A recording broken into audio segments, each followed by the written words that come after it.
Hello সবাইকে welcome জানাচ্ছি Rinku from California ব্লগে। আশা করছি আপনারা সবাই খুব ভালো আছেন, আমরাও খুব ভালো আছি। আজকে আপনাদেরকে নিয়ে যাচ্ছি রবীন্দ্রনাথ ঠাকুরের কুঠিবাড়িতে। তারপরে থাকবো হচ্ছে পদ্মার পাড়, পাবনা হচ্ছে হেমায়তপুরের যে ননকট ঠাকুর আশ্রমটা আছে সেটা, আর হচ্ছে কান্তজি মন্দির। আশা করছি আজকে আপনাদের এই ব্লগটা খুব ভালো লাগবে। তাহলে চলুন। রবীন্দ্রনাথ ঠাকুরের কুঠিবাড়িতে এখানে রবীন্দ্রনাথ তাদের জমিদারি দেখাশোনা করতে আসতেন। হ্যাঁ, রবীন্দ্রনাথ ঠাকুরের বাবা, তার ঠাকুরদা এবং রবীন্দ্রনাথ ঠাকুর তারা জমিদারি দেখা করার জন্য যখন বাংলাদেশে আসতেন এই কুঠিবাড়িতে থাকতেন। এখানে এখন মনে হয় একটা মিউজিয়াম করা হয়েছে বাংলাদেশ গভর্নমেন্ট থেকে। তো চলুন দেখা যাক। আমরা তো খুবই এক্সাইটেড, প্রথমবার যাচ্ছি কুঠিবাড়ি দেখতে। তো প্রথমে যাওয়ার সময় হচ্ছে কুঠিবাড়ি যাওয়ার সময় এই ব্রিজটা পড়ে, খুব সুন্দর একটা ব্রিজ, নাইস ভিউ।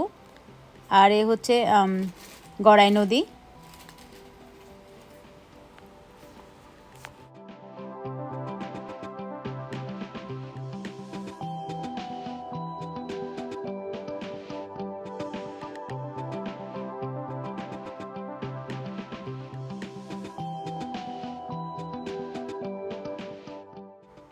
আমরা রবীন্দ্রনাথ ঠাকুরের কুঠিবাড়িতে প্রবেশ করলাম হচ্ছে এই আম বাগানের ভিতর দিয়ে।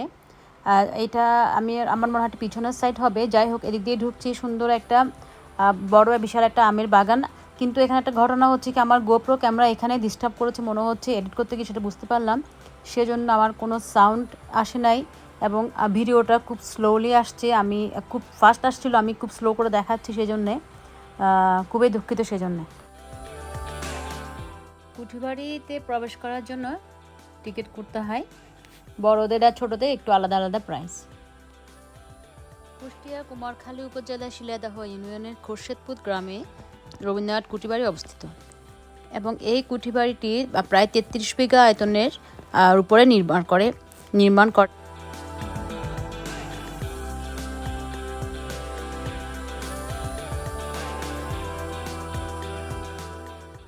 3 তলা এই কুঠিবাড়িতে প্রায় 18টি কক্ষ আছে। রবীন্দ্র কুঠিবাড়ির ভিতরেই ঢুকে দেখলাম ডান পাশে বিশাল একটা মাঠ পড়ে আছে। আমার মনে হচ্ছে এখানে একটা যে সরকারি অনুষ্ঠান 22শে শ্রাবণ বা 25শে বৈশাখ যে অনুষ্ঠানগুলো হয় এখানে হয়। ডান পাশে একটা মঞ্চ দেখা যাচ্ছে, হয়তো ওখানে সব অনুষ্ঠানগুলো হয়। আর বাম পাশে হচ্ছে লাইব্রেরি। আর খুব সুন্দর জায়গা, বিশাল একটা বড় একটা মাঠ নিয়ে, বিশাল এরিয়া নিয়ে হচ্ছে এই রবীন্দ্রনাথ কুঠিবাড়িটা। আর মেন গেট দিয়ে যখন আমরা ঢুকবো মেন সদরে, তখন দুই পাশে হচ্ছে ফুলের বাগান, খুবই মনোমুগ্ধকর পরিবেশ।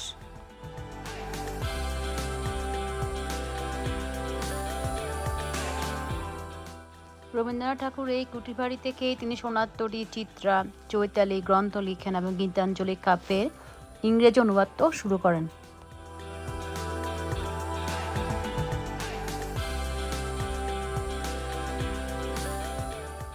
এই কুঠিবাড়িতে রবীন্দ্রনাথ ঠাকুরের বিভিন্ন বয়সের ছবি, ওনার ব্যবহারকৃত জিনিস, তারপর হচ্ছে ওনার বেহারার পালকি, পল্টুন, টি টেবল, কাঠের চেয়ার, সোফা সেট, তারপর পালং এবং কবির আঁকা বিভিন্ন চিত্রকর্ম রয়েছে।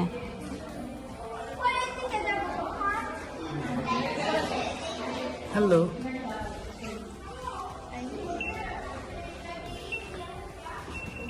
রবীন্দ্রনাথ ঠাকুরের পোর্ট্রেট টেবিল সব।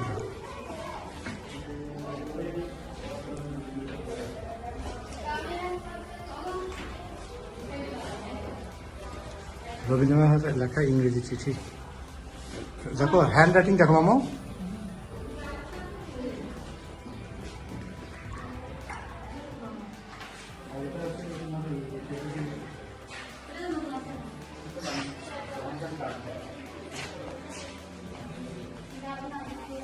হ্যালো হ্যালো, এটা হচ্ছে রবীন্দ্রনাথ ঠাকুরের লেখা।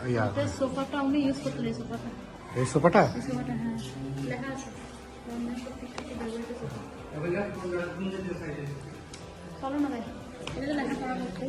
আমাদের স্বামী বিবেকানন্দ, দেখি সব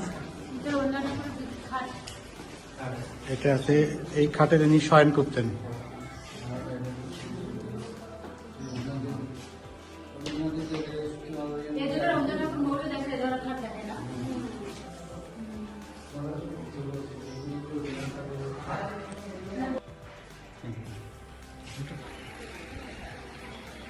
এই ভিউটা হচ্ছে রবীন্দ্রনাথের কুঠিবাড়ির দ্বিতীয় তলা থেকে পুরোটা দেখা যাচ্ছে। এটা হচ্ছে দ্বিতীয় তলা থেকে তোলা ভিডিও।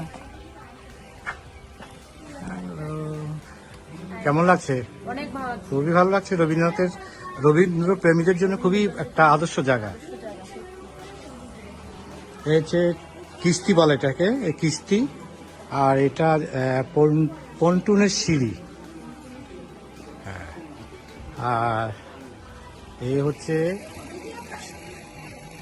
হচ্ছে কুঠিবাড়ির বাইরের অংশ দৃশ্য। বিশাল জায়গা নিয়ে,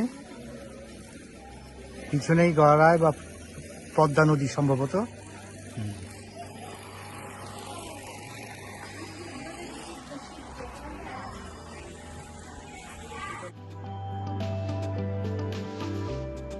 বের হয়ে দেখলাম কুলফি আছে ওখানে, গরমের মধ্যে বেশ ভালোই লাগলো কুলফিটা খেতে।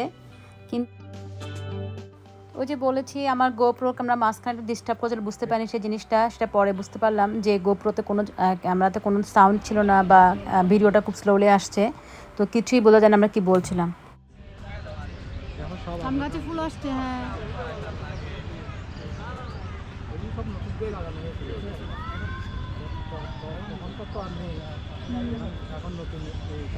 এটা আমাদের গাড়ি, এটা করে আমরা আসছি সবাই।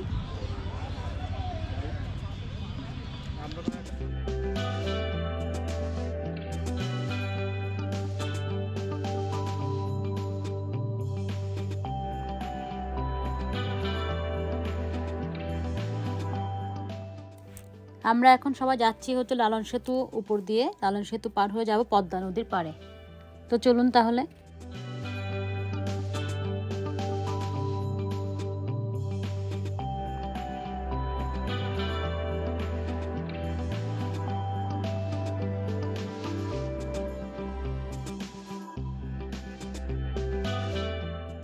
কুঠিবাড়ি থেকে বের হয়ে আমরা আবার রওনা দিলাম পদ্মার পাড়ে। পদ্মার পাড়ে একটু আমাদের কাজ আছে, যেহেতু বাবার একটু একটু আমরা ওখানে দিয়ে পদ্মা নদীতে, সেই জন্যই সেই উদ্দেশ্যে যাবো। আর পদ্মা নদীটা একটু দেখা, পাশে দেখা যাচ্ছে হার্ডিনসন ব্রিজ, না কি ব্রিজ, লর্ড হার্ডিন ব্রিজ দেখা যাচ্ছে। আর প্রথম দেখলাম এই, হ্যাঁ পাশে আমরা যাচ্ছি, ওটা লালন শাহ সেতুর উপর দিয়ে যাচ্ছি, তাই তো। আর দেখা যাচ্ছে হচ্ছে রূপনগ, ওটা কি দেখা যাচ্ছে যে রূপপুর পারমাণবিক বিদ্যুতের উপরে দেখা যাচ্ছে পাশে বিদ্যুৎ কেন্দ্র। হ্যাঁ,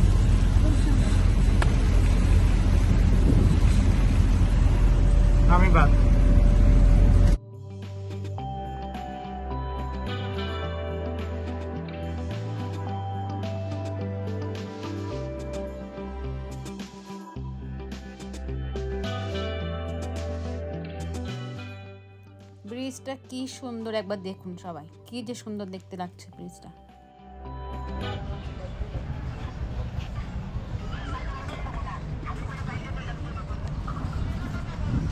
পদ্মার তীরে নামার চেষ্টা।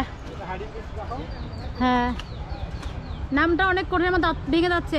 বল, হার্ডিন্স ব্রিজ, লর্ড হার্ডিন্সের নামে অনুসারে এটা Lord Hardinge bridge. Lord Hardings হচ্ছে ব্রিটিশ ভাইরসর, যিনি এই অঞ্চল নিয়ন্ত্রণ করতেন, তার নাম অনুসারে তিনি। আচ্ছা,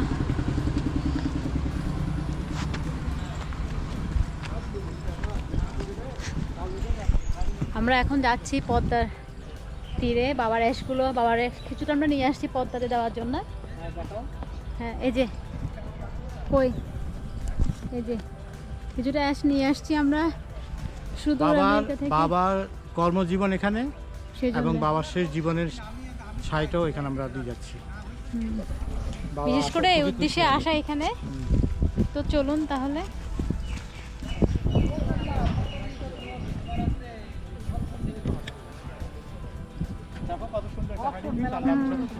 আমরা হচ্ছে হার্ডিং ব্রিজের নিচে দিয়ে যাচ্ছি।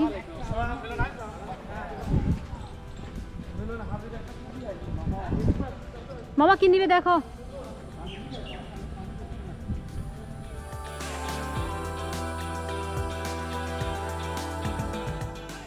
সেই রূপপুর পারমাণবিক বিদ্যুৎ কেন্দ্র, রাশিয়া যেটা সহযোগিতা করছে বাংলাদেশকে, এইটা দিয়ে অনেক বিদ্যুৎ উৎপন্ন হবে। হ্যাঁ 2600 মেগাওয়াট, রাইট? 2600 মেগাওয়াট বিদ্যুৎ উৎপন্ন হবে। আর দেখতে অনেক তো সুন্দর। তো সুতরাং এই অঞ্চলটা অনেক ডেভেলপ হয়ে গেছে। এটা হার্ডিং ব্রিজ আর এটা হচ্ছে লালন শাহ সেতু। লালন শাহ হ্যাঁ, সেতু। এইদিকে হচ্ছে পাবনা আর ওইদিকে হচ্ছে কুষ্টিয়া, দুটো জেলাকে সংযোগ করছে এই দুটো ব্রিজ। এটা রেল ব্রিজ, শুধুমাত্র রেল চলে, আর ওটা হচ্ছে সড়ক। ও হ্যাঁ, আচ্ছা তো আচ্ছা। যে কারণে এই অঞ্চলটা আমাদের শৈশবকাল, স্কুলিং এবং সব কিছু আমাদের এখানে হয়েছিল।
ন্যাচারাল বিউটি না? ন্যাচারাল ভিউ মনে হচ্ছে মানে একে দিয়েছে তোমার দিকে ওরকম সুন্দর।